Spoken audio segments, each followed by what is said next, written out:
good? This might be a little brief one purely as bloody hell my barnet's going mad. I've got to be in and out, to be fair. I've got to hit the gym and get back home and do some stuff ASAP, really. But I thought I'd drop in to give a quick review, a quick overview of my experience listening to a relatively modern record.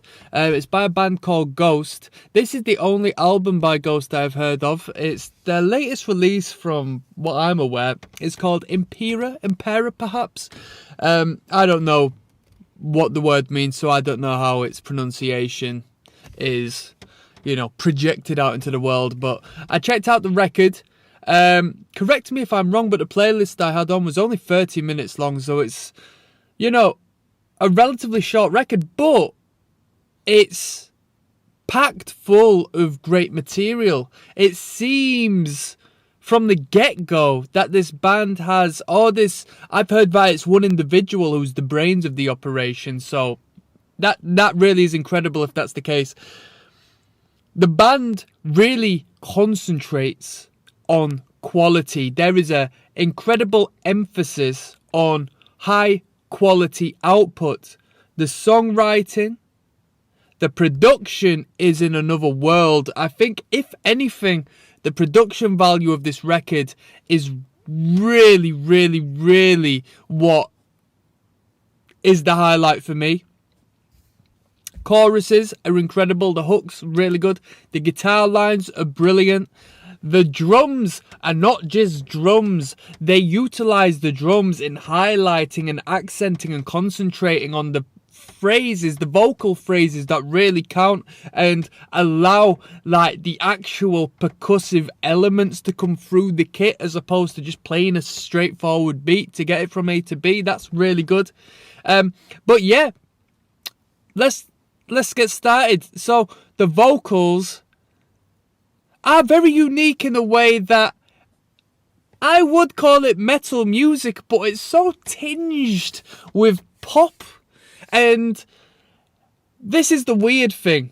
I would say it has an 80s sound. Now, I think I'm putting the 80s sound on 80s pop music because I say 80s, but I can't grasp where I'm getting this 80s influence from. I don't know. There's such a unique sound. At least unique in the sense that I've not heard any acts I can really reference in regards to what this band sounds like or where they've taken influence from. But the vocal line is calm. Calm in the sense that it's not shouted, it's not aggressive.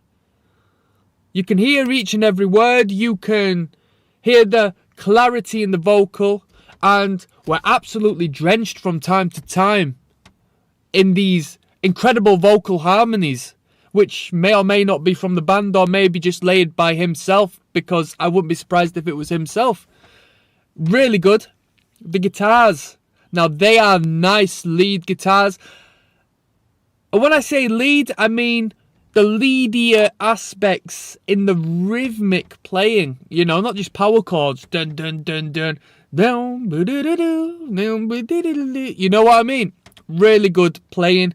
Nothing arty-farty, nothing so over the top that it sounds like the guitars are trying to steal the show, because they're not. But they play their part in an incredible manner. Really, really good. Where we going from here? Bassline? So-so, you know what I mean? I've listened to this record now since I initially heard it 2 times just to make sure I can sort of grasp an idea of where I'm going. The latter 2 times is on my laptop and through my phone speakers, so, unfortunately I can't comment on the bass lines too much. Drums, really good. I like the drums because they really accented on them important lines in the songs and so forth. They were used to emphasize certain elements in a, I would say, a creative manner, purely because most bands don't utilize them in this fashion, but it's the most powerful tool you can use in order to really pack a punch where you need it. Keys were floating in and out every once in a while. Perfect band to have keys. And I just want to give a shout out to that sound engineer, because the sound engineer did an absolutely brilliant job. Songwriting, Guy knows how to write a chorus, full stop. Knows how to put a song together. We were all structured in pop format, but given some songs had a lower tempo, some had a higher tempo, you know, the song lengths did vary, but we were all sort of flowing through the same structure, essentially. And that's my little overview. That was a good record. I'll give it an 8 out of 10 from the get-go. And on a side note, I'm hearing people listen to this band who don't even listen to metal music. They're just into Ghost. I don't know how Ghost has reached them or not. I got it recommended from a friend who was into metal. But yeah, obviously they're not a metal for metalheads band, and that's really incredible. Hey, I'm signing out, people. Peace.